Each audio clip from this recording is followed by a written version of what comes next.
విద్యార్థులకు తోడుగా జగనన్న ఉన్నాడనే భరోసా విద్యార్థులు స్ఫూర్తిగా గెలిచారు. ఆ పథకం అమలు కెరీర్లో గొప్పగా ఎదిగాక మేలు చేసిన ప్రభుత్వాన్ని గుర్తుంచుకోవాలి. మీరు సీఈఓలుగా మంచి పేరు సాధించే ఏపీకి మంచి చేయాలి. మన పిల్లలకు మీరంతా మంచి చేయాలన్నదే నా తాపత్రయం అంటూ విదేశీ విద్యా దీవెన సివిల్ సర్వీసెస్ ప్రోత్సాహక సాయం విడుదల సందర్భంగా ముఖ్యమంత్రి స్పీచ్ని హైలైట్ చేశారు. ఇకపోతే రాష్ట్ర విద్యుత్ రంగంలో మరో మైలురాయి ఎన్టీపీఎస్లో 8వ యూనిట్ ప్రారంభం. 800 మెగావాట్ల వాణిజ్యోత్పత్తికి శ్రీకారం.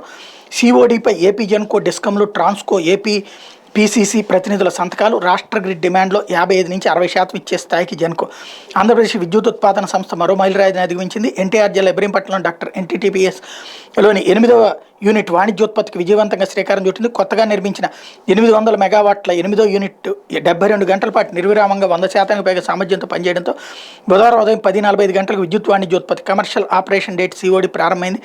AP Genco MD, AP Transco joint managing director KVN చక్రధార్పు సమక్షంలో సంస్థ డైరెక్టర్లు, ఉన్నతాధికారుల సిబ్బంది హర్షధ్వానాల మధ్య ప్రారంభమైంది. ఇది ఈనాడు రాయల, ఆంధ్రజ్యోతి రాయల, వీళ్ళేమో ఏదో సాంస్కృతిక పదజాలను రాసినట్టు రాసుకొచ్చారు. కొత్తగా ఆంధ్రప్రదేశ్కి 800 మెగావాట్ల పవర్ ప్రొడక్షన్ ప్రారంభమైంది.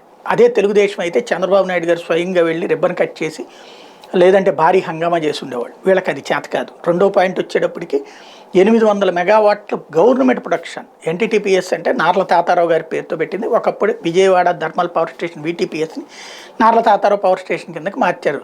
దాంట్లో ఇప్పుడు పవర్ ప్రొడక్షన్ అనేది 800 మెగావాట్లు కొత్తగా వచ్చిందంటే ఆంధ్రప్రదేశ్కి ఇప్పుడు ప్రస్తుతం ఉన్నటువంటి విద్యుత్ సంక్షోభాల సందర్భంలో ఒక అదనపు ఎసెట్